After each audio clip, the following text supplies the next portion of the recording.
بسم اللہ الرحمن الرحیم۔ سلطان محمود غزنوی اور ایک چکور کا سبق آموز واقعہ۔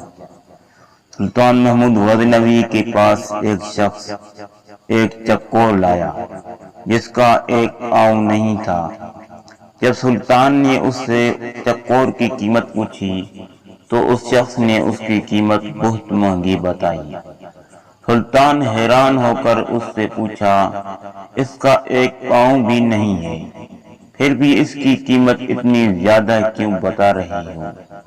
تو وہ شخص بولا کہ جب میں چکوروں کا شکار کرنے جاتا ہوں تو یہ چکور بھی شکار پر ساتھ لے جاتا ہوں۔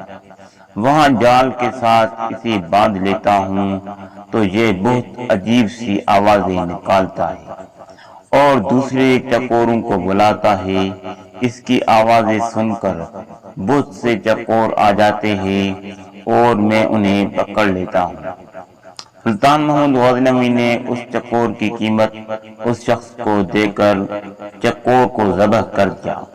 اس شخص نے پوچھا کہ اتنی قیمت دینے کے باوجود اس کو کیوں ذبح کیا؟ سلطان نے اس پر تاریخی الفاظ کہے جو سون کے پانی کے لکھنے سے قابل ہے۔ جو دوسروں کی دلالی کے لیے اپنوں سے غداری کری اس کا یہی انجام ہونا چاہیے۔ اگر ویڈیو اچھی لگی تو چینل کو سبسکرائب کریں اور بیل آئیکن پر کلک کر جرات ملا۔